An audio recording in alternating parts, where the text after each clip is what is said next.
Janine Gutierrez ibinahagi ang kaniyang red carpet experience sa Venice International Film Festival.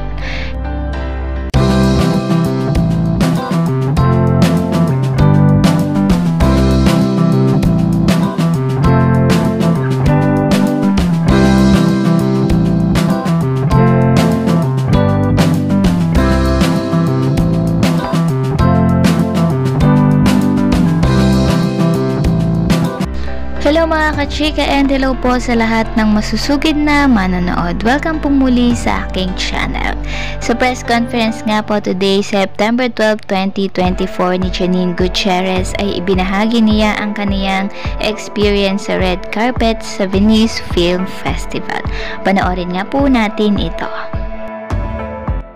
August 28 and then umuwi ko ako September 4. September 5 nag-taping. Pamulan mo sa Venice? First time sa Venice? First time! So nung nandun ka na, ano yung una mong nararamdaman? Oh my gosh! Parang siyang parang po siyang Disneyland yung pakiramdam ko. Kasi diba, susunduin ka ng water taxi. Tapos parang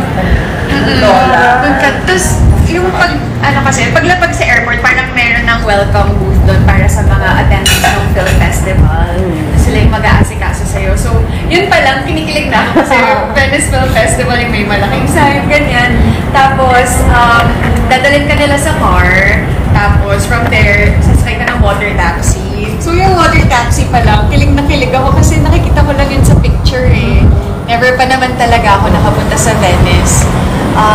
Tapos may kasabay ako na dalawa ding delegates ng film festival. Yung isa director from Ukraine, tapos isa para siyang VR expert from France. Tapos parang halos magkakaedad kami, so nakakatuwa. Tapos pagpasok mo dun sa mga kanal, tapos parang siyang, ito pala yung ginagaya ng Disneyland, yun yung pakiramdam. Tapos super nakasmile ako, tapos tumatawa-tawa ako mag-isa. Tapos yung mga kasama ko parang natatawa na sa akin kasi parang oo, tumatawa. Kasi sobrang magical nung Venice pala. Pero tingin mo ba talaga, Janine, sa Venice?